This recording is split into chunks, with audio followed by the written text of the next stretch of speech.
Bonjour mademoiselle. Bonjour. Qu'est-ce que vous voulez acheter? Non mademoiselle. Je ne veux rien acheter. Mais j'avais entendu qu'ici on cherche quelqu'un à employer. Et je ne sais pas si c'est vous qu'on a déjà employé, ou ils ont besoin d'une autre personne. Ah, donc, vous êtes arrivé au bon moment. Vous voyez que l'alimentation est grande, c'est-à-dire ils ont besoin d'une deuxième personne pour m'aider à vendre ici. Allez dans le couloir, là vous verrez le bureau de l'employeur, et causez avec lui. Merci beaucoup pour votre gentillesse mademoiselle. C'est vraiment gentil de votre part. Dans ce cas, je m'en vais le voir tout de suite. De rien monsieur. C'est normal. Peu de temps après. Oui, vous pouvez entrer. La porte est ouverte.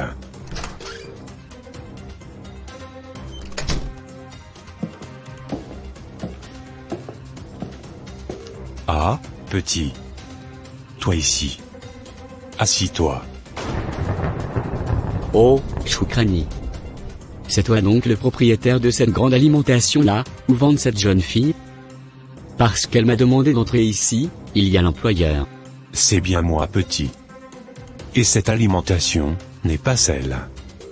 Même là où tu nous avais trouvé la fois dernière, où tu nous méprisais moi et Fidèle, qu'on avait des chemises, comme si on les avait trempées dans le défeuille de manioc, m'appartient aussi. C'est par là que j'avais commencé. Et maintenant je les ai presque partout dans la ville.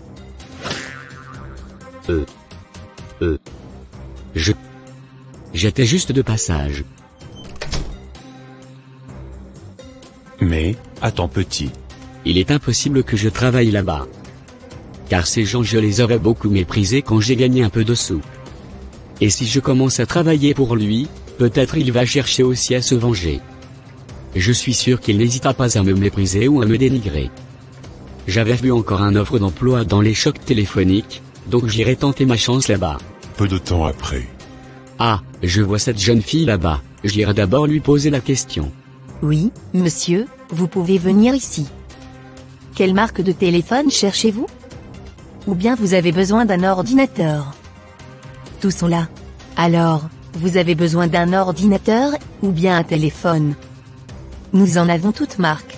Non, je ne cherche pas tout ça mademoiselle. C'est juste que, j'avais vu une offre d'emploi ici. Ah, c'est donc pour ça que vous êtes là? Oui. Je ne sais pas si c'est vous qu'on a déjà employé, ou bien ils ont besoin d'une autre personne. Non, ils ont besoin d'une autre personne. Et toi tu es arrivé au bon moment. Car les boss a des chocs presque partout dans la ville, et ils venaient d'en ouvrir un autre. C'est pour cela qu'ils cherchent quelqu'un pour les gérer. Yes. Je ne vais pas laisser cette occasion m'échapper. Voici alors l'adresse de son domicile, car c'est là-bas où il y a même son bureau.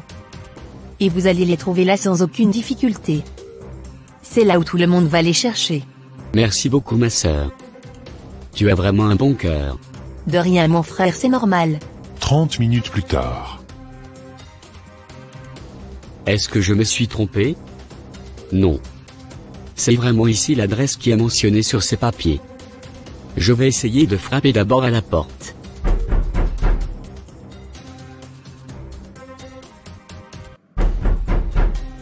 Ah. Qui frappe encore à la porte à cette heure, hein? Moi je suis tellement occupé avec les calculs de mes affaires, mais les autres viennent pour me déranger. Ah. Oui, entrez. Ne brisez pas ma porte. Car elle coûte tellement cher.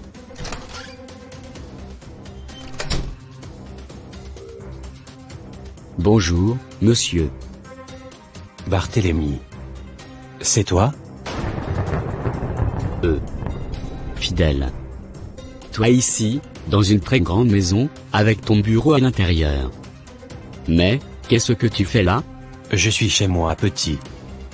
Et j'espère que ce sont mes employés qui t'ont envoyé ici. N'est-ce pas?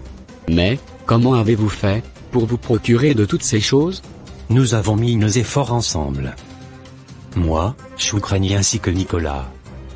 Et nous avions commencé par construire un four de fabrication de pain. C'est là dans les supermarchés où tu nous avais trouvés, et tu as commencé à nous dénigrer, qu'on avait des chemises, comme si on les avait trempées dans le défeuille de manioc. Et après avoir relevé Choukrani, cela nous a aidé aussi à ouvrir nos propres entreprises. Et voilà où nous en sommes aujourd'hui. Et toi, comment évolue ton job? J'espère que tu as déjà même 3 ou 4 voitures de luxe. N'est-ce pas? Bon, je crois que nous allons nous revoir plus tard. Maintenant là, je suis de passage. Mais, Barthélemy, attends. C'est quoi même ce genre de coïncidence? Pourquoi suis-je toujours en train de tomber dans les mains de ces gens? Ah! J'ai même faim. Il faut que j'entre même dans ce restaurant pour manger quelque chose, car je suis épuisé.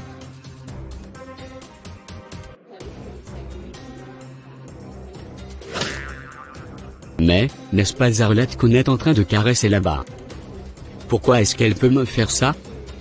Après tout ce que j'ai fait pour elle. En tout cas aujourd'hui, elle va m'entendre. Peu de temps après. Arlette. C'est quoi ça? Qui est cet homme? Ah, Barthélemy. Toi ici. Mais qu'est-ce que tu fais là? Donc je ne peux plus respirer un peu? Ah, C'est à moi que tu oses répondre comme ça. Hein? chérie, excuse-moi un peu, pour que j'aille dire mes 4 vérités à ce petit, et je reviens très bientôt. Peu de temps après. Arlette. Après tout ce que j'ai fait pour toi, c'est comme ça que tu me remercies? Qui est cet homme? Qu'est-ce que tu fais avec lui? Dis-le-moi. Barthélemy. Cela fait des années que j'attends. Je t'aimais, soutenu, mais tu n'as jamais voulu avancer avec moi. J'ai fini par comprendre que je ne pouvais pas attendre éternellement. Attendre éternellement comment? Toi tu ne sais pas que je n'ai plus de travail, comment veux-tu que je fasse encore? N'est-ce pas je suis en train de me battre, enfin d'avoir les moyens. Tu es en train de te battre, enfin d'avoir les moyens. Et moi alors? Est-ce que tu me regardes? Comment me trouves-tu? J'ai vieilli, ou bien je suis en train de rajeunir? Écoute-moi très bien monsieur. Une femme c'est comme une fleur. Le matin elle est brillante et tout le monde l'admire. Et quand le soleil commence à monter, elle aussi commence à faner. Et quand le soleil devient trop ardent, la fleur sèche. Et quand elle sèche, personne ne s'y intéresse encore. Alors je ne veux pas rester là à t'attendre éternellement. Toi tu es un homme, et à n'importe quel âge tu peux te marier. Mais moi je ne suis pas comme toi, et donc je dois racheter le temps. Arlette. S'il te plaît ne me fais pas ça. En ce moment difficile que je suis en train de traverser, normalement tu devrais être à mes côtés pour me soutenir, et non pour me laisser tomber. Qu'est-ce que je vais faire maintenant si toi aussi tu pars?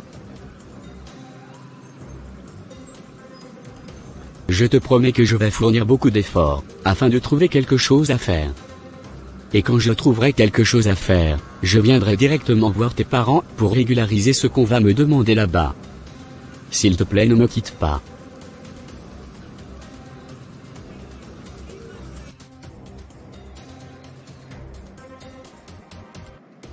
Peu de temps après.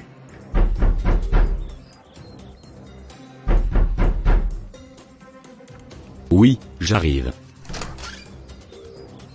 Inspecteur.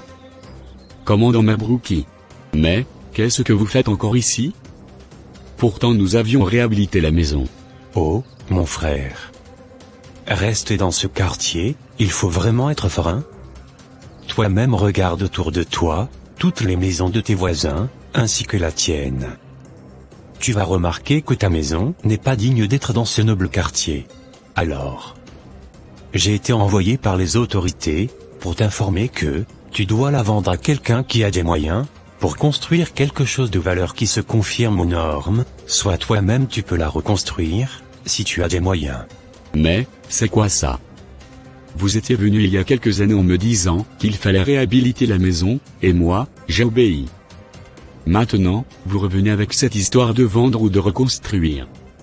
Mais qu'est-ce que vous me demandez exactement, hein? Oh, mon frère, reste dans ce quartier, et tu comprendras vite que pour y survivre, il faut être fort. Regarde autour de toi, regarde ta maison, regarde celle de tes voisins. Ta maison, elle est de quelle époque, déjà? Ce n'est même pas digne d'être dans ce noble quartier. Noble quartier? Noble quartier?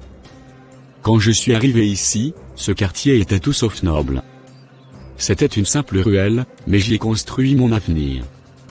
Et aujourd'hui, vous me parlez de normes modernes comme si j'avais oublié d'évoluer. Je ne dis pas que tu n'as pas évolué, mais regarde la réalité en face. Les autorités du quartier en ont marre de voir ces maisons de basse classe traîner ici. Elles veulent que ce quartier devienne un lieu de prestige, un endroit où la valeur des maisons reflète celle des habitants. Tu vois, la société change. Tu dois t'adapter ou tu vas disparaître. Et si je ne veux pas m'adapter? Si je préfère rester dans ce qui a du sens pour moi, même si ça ne rentre pas dans vos normes modernes? Ma maison a mon histoire, elle porte mon empreinte, et rien ni personne ne me fera la vendre ou la détruire. C'est là le problème, mon ami. Tu t'accroches à ton passé comme à une vieille chemise démodée.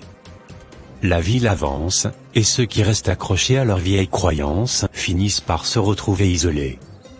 Si tu veux garder ta place dans ce quartier, tu dois soit la reconstruire, soit la vendre à quelqu'un qui saura la transformer en quelque chose de digne de ce nom. Et qui êtes-vous pour juger de ce qui est digne ou pas, hein? Vous êtes juste un fonctionnaire qui passe et qui dit aux gens ce qu'ils doivent faire de leur vie. Mais je vous préviens, cette maison a plus de valeur que tout l'argent et les normes modernes que vous défendez. Elle a de l'histoire, et vous ne pouvez pas l'effacer comme ça. Si tu tiens tant à cette histoire, garde-la avec toi. Mais sache qu'ici, les histoires ne nourrissent pas les ambitions. Et celles des autres, encore moins.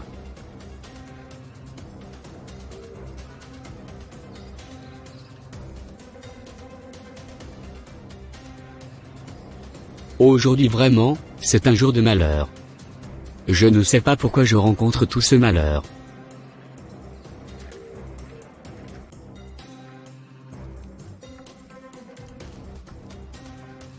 J'ai entendu des éclats de voix. Qui était cet homme? Qu'est-ce qui se passe? C'était un inspecteur. Il dit que nous devons reconstruire la maison, la vendre, sinon nous risquons de la perdre. Quoi? Mais avec quel argent? Nous avons déjà du mal à boucler nos fins de mois, et Barthélemy, qui nous aidait, n'a même plus de travail. C'est injuste. Ils veulent nous arracher notre maison, comme ça, sans pitié. J'ai toujours voulu qu'on reste ici, dans ce quartier, notre chez nous. Alors, que va-t-on faire? Nous allons perdre notre maison sans rien pouvoir y faire? Même si on la vendait. Ou allons-nous encore trouver une autre parcelle, dans un milieu comme celui-ci? Mais, ces gens sont des sorciers réellement. Comment peuvent-ils faire souffrir les gens comme ça? Notre propre parcelle, qu'on avait achetée depuis avec notre argent. Mais eux commencent à nous traiter comme si on était des locataires. C'est quoi ça?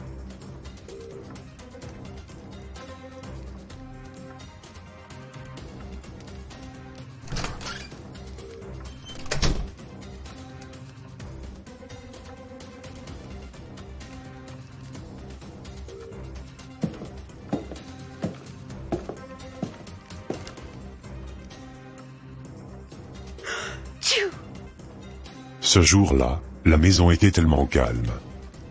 Personne ne pouvait adresser la parole à son ami. Barthélemy avait ses propres problèmes d'où il était allé chercher l'emploi et tout ce qui lui était arrivé, et ses parents aussi pensaient comment faire, pour ne pas perdre la parcelle, dans ce magnifique quartier, déjà beaucoup développé. 2 jours plus tard. Bon, j'avais vu un très grand parking, là-bas. J'y vais d'abord, négocier avec le propriétaire, pour laisser ma voiture là, afin qu'elle soit vendue. Peut-être là, on peut la vendre à un bon prix, qui va même me permettre à entreprendre quelque chose. Peu de temps après. Alors, frère. Vous me cherchez? Oui, monsieur, je vous cherchais. J'ai une voiture, qui n'est pas neuve, mais elle est quand même en bon état. Alors, je voulus la laisser ici dans le parking, pour qu'elle soit vendue. Oh, vraiment? Bien.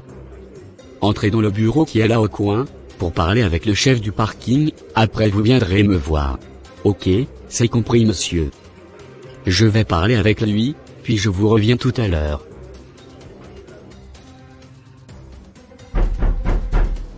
Oui, entrez. La porte est ouverte.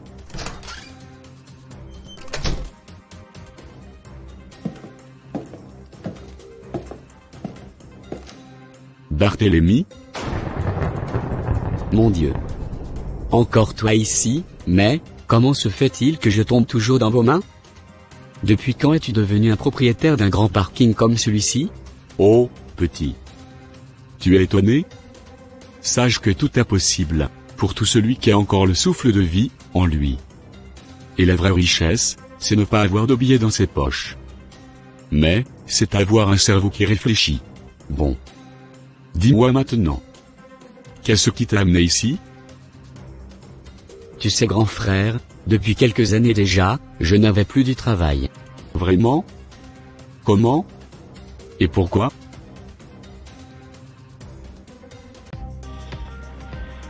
Je m'en vais encore au boulot comme d'habitude.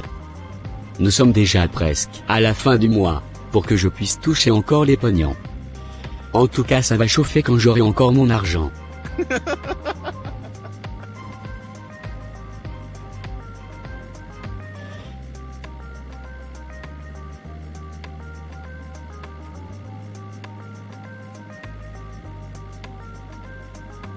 Peu de temps après. Quoi? Mais, qu'est-ce que je suis en train de voir là? Pourquoi beaucoup de monde comme ça? Et on dirait que l'entreprise est en feu.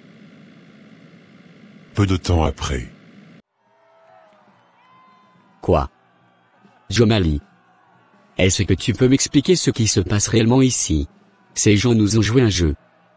Ils ont accumulé beaucoup de dettes à payer à la mairie, alors, comme ils ont vu que, c'est beaucoup d'argent à payer là-bas, ils n'en ont pas, ils ont envoyé certaines personnes mettre du feu à l'entreprise, pour mentir qu'elle a brûlé.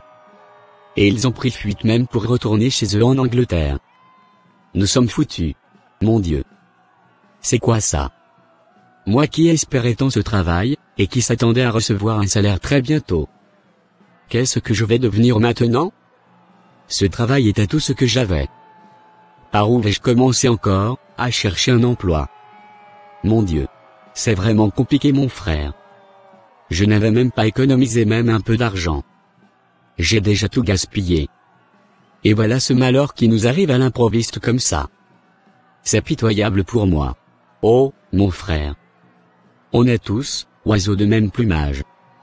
Même moi j'espérais tant mon salaire, à la fin du mois. Et maintenant là je ne sais plus quoi faire. Moi qui n'avais même pas payé la maison d'autrui les 2 mois derniers, et j'espérais tout régler ce mois-ci.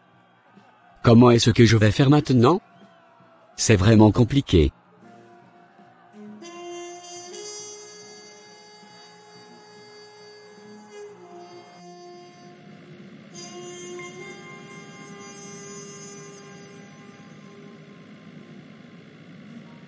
Et voilà ce qui s'était passé, dans l'entreprise, où je travaillais. Après avoir perdu mon travail, tout s'est effondré. Je ne pouvais plus payer mon loyer, j'ai été chassé de la maison et j'ai dû retourner vivre chez papa et maman. Mais Marlette voulait me quitter pour un autre, les choses sont devenues trop compliquées pour moi. Voilà pourquoi il ne faut jamais être orgueilleux dans ce monde. La vie est faite de haut et de bas. Quand tu avais un bon travail, tu nous regardais de haut, sans penser qu'un jour les choses pouvaient changer. Je reconnais mes erreurs, grand frère. J'étais aveuglé par mon succès, et je méprisais ce qui était autour de moi. Aujourd'hui, je comprends la vraie réalité de la vie. Je suis désolé. Ne t'inquiète pas. Moi-même, j'irai parler à Arlette. Elle ne te quittera pas pour un autre. De plus, tu vas commencer à travailler avec moi. J'ai plusieurs parkings et des magasins de vente de pièces de rechange. À partir d'aujourd'hui, tu seras mon secrétaire particulier et tu surveilleras tout ce qui s'y passe. Vraiment? Grand frère? Oui, et garde ta voiture. Elle te sera utile pour les déplacements. Merci, Nicolas. Merci pour ton pardon et ton soutien. Je ne referai plus jamais les mêmes erreurs. Alors, comment vont papa et maman? Oh, ils sont dans une très grande difficulté. Les agents de l'État sont venus là, ils les ont obligés de reconstruire la maison, selon les normes actuelles de ce quartier. Et que s'ils n'ont pas le moyen, ils doivent vendre la parcelle à une autre personne qui est capable de construire une maison selon les normes requises dans ce quartier. Quoi? Donc, c'est ainsi que les choses se passent là-bas? Oui. Bon. Vous n'avez pas à vous inquiéter. Je vais parler avec les autres, et le dimanche nous viendrons les voir. Alors, Barthélemy, n'est-ce pas tu étais allé avec ta voiture pour la laisser vendre au parking? Pourquoi es-tu encore revenu avec? Oh, elle ne plus à vendre. Et à l'heure où je vous parle, j'ai décroché un très bon emploi, plus rémunératif, que celui que j'avais perdu. Vraiment? Tu dis vrai? Oui. Et j'étais avec tous tes enfants, ils sont devenus vraiment très riches. Ils ont dit qu'ils viendront vous voir ces dimanches. Et c'est même Nicolas qui m'a pris comme secrétaire particulière, dans ses entreprises. Est-ce que ce que tu dis est vrai? Ou bien tu es en train de blaguer? Blaguer? Ah. Je vous dis la vérité. Mais, comment ils ont fait? Eux-mêmes viendront vous l'expliquer, quand ils seront là dimanche. Moi je n'en ai aucune idée. Monsieur, vous m'avez appelé. Pourquoi? Qu'est-ce qu'il y a? Toi et moi, on ne se connaît pas. Bien sûr, on ne se connaît pas. Mais, je suis le grand frère aîné de Barthélemy. Bonjour, grand frère. Barthélemy m'a dit que tu voulais l'abandonner pour un autre. Oui, monsieur, c'est parce qu'il m'avait promis le mariage, mais il a traîné sans rien faire. Je le sais. Barthélemy avait un bon travail, mais il n'a pas bien géré ses finances. Puis il a perdu son emploi, ce qui a retardé vos projets, mais aujourd'hui, tout change. Cette fois-ci, c'est moi qui vais tout prendre en charge. Nous viendrons voir tes parents, donner tout ce qu'ils demanderont, et organiserons le mariage dans les plus brefs délais. Alors, ne l'abandonne pas maintenant. Barthélemy a traversé une période difficile, mais il est prêt à avancer. Il tient à toi. D'accord, nous allons nous appeler avec Barthélemy pour en parler. Bien. Moi je m'en vais. Mais sois rassuré que, tout ira bien maintenant. Un jour après. Alors, Arlette, pourquoi m'as-tu appelé? Je suis désolée pour tout ce que je t'ai fait. J'ai agi sous la pression et l'impatience, mais je réalise aujourd'hui que j'ai été injuste envers toi. Tu voulais vraiment me quitter pour un autre? Après tout ce qu'on a vécu? Je ne vais pas te mentir, j'ai douté. Mais au fond, je n'ai jamais cessé de t'aimer. J'ai juste eu peur que notre avenir reste incertain. J'ai vécu des moments difficiles, Arlette, mais ce qui m'a fait le plus mal, c'est de te voir t'éloigner au moment où j'avais le plus besoin de toi.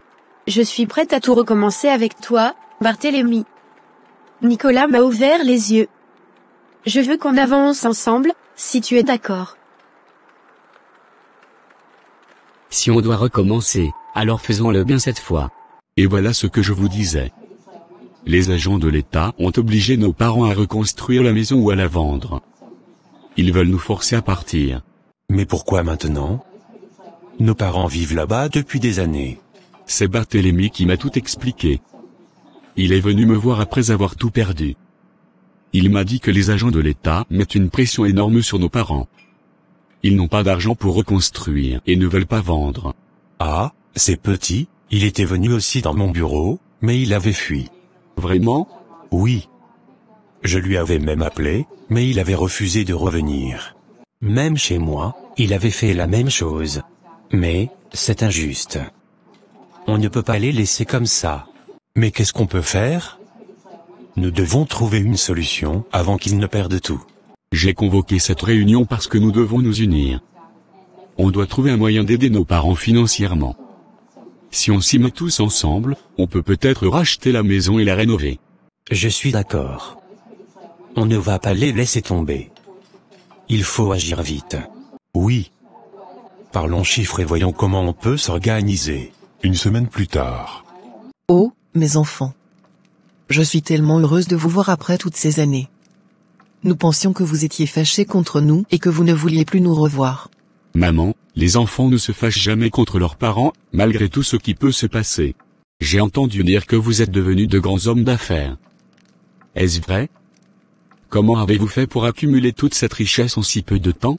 Nous avons uni nos efforts pour aider Choukrani à construire un four de fabrication de pain.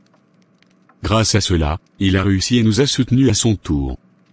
Ensuite, j'ai pu créer une entreprise de vente de véhicules et de pièces détachées. Après cela, nous avons ouvert de grands magasins de téléphones et d'ordinateurs. C'est ainsi que nous avons bâti notre réussite. Mais, nous avons entendu que les agents de l'État sont venus ici et vous ont contraint à vendre la maison ou à la reconstruire selon les nouvelles normes du quartier. Est-ce vrai? Oui, mon fils. Et je crains de perdre cette maison, je n'ai aucun moyen de la reconstruire. J'aime ce quartier qui est déjà bien développé, mais si nous devons vendre, nous serons contraints d'acheter une parcelle loin d'ici, car en ville, tout est devenu trop cher. Papa, maman, vous n'avez pas à avoir peur. Nous sommes là. Nous allons reconstruire cette maison. En attendant, nous avons loué une autre maison pour vous.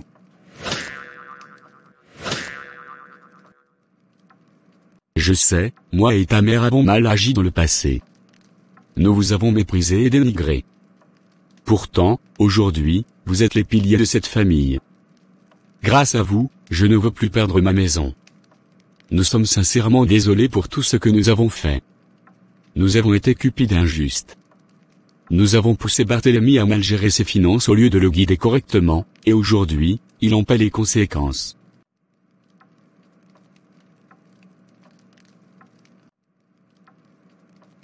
Mais vous, mes fils, vous avez su faire preuve de sagesse et d'unité.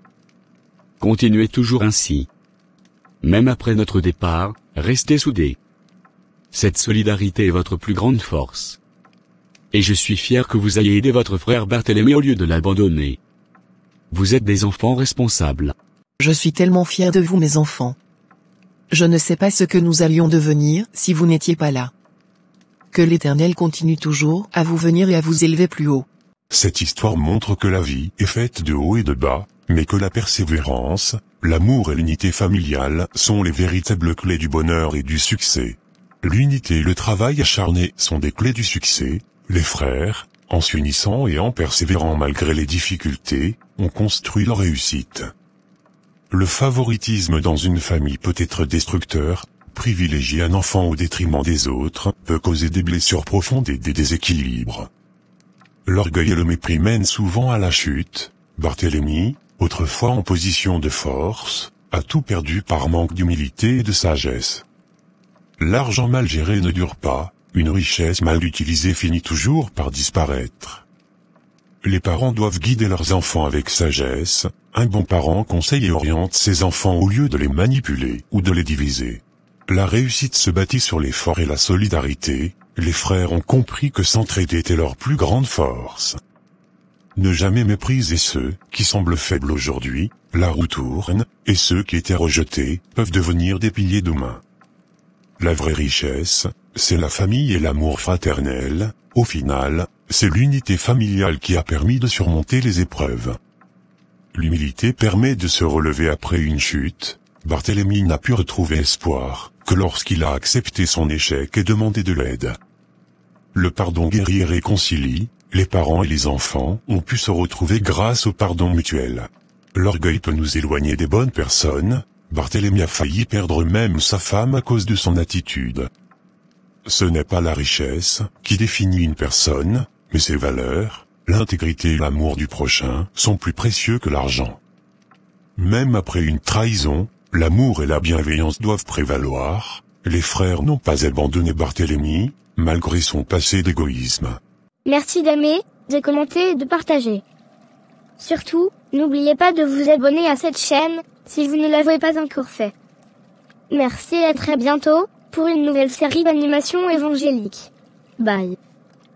Jésus-Christ est ma joie. Jésus est merveilleux. Jésus, c'est mon bonheur. As-tu Jésus-Christ dans ta vie? Tu seras sauvé toi, ainsi que toute ta maison. Et oui. Aussi tu auras le pouvoir de devenir enfant de Dieu. Moi, j'aime Jésus-Christ. Et moi je l'adore. Et moi, après l'avoir aimé, j'ai envie d'aller répandre son évangile, dans le monde entier, afin de ramener des âmes, dans notre royaume céleste. Et oui Joachim. Je ne savais pas que toi aussi, tu avais la même soif que moi. Vraiment. Je suis tellement heureux, de savoir que nous sommes plusieurs à pouvoir l'aimer. Prenons donc nos Bibles, et allons-y donc annoncer la bonne nouvelle, dans le monde entier. Ô Seigneur Jésus, entre tes mains j'abandonne nos frères et sœurs, qui se sont donné la peine d'aller répandre ton évangile, dans le monde entier. Protège-les Seigneur, contre tout plan machiavélique de l'ennemi, qui se mettra en travers de leur chemin. Remplis-les, Seigneur Jésus-Christ, de ta puissance d'en haut, pour que quand ils se mettront à parler aux hommes, leurs paroles puissent pénétrer dans les cœurs de ces derniers, afin qu'ils se convertissent à toi, Seigneur Jésus. C'est au nom puissant de Jésus-Christ de Nazareth, que j'ai ainsi prié, Amen. Puisse la paix du Seigneur, soit avec vous tous, partout à travers le monde. Jésus-Christ est Seigneur, et il revient bientôt. Crois en lui, et tu auras le salut de ton âme. Non seulement toi, mais aussi toute ta maison.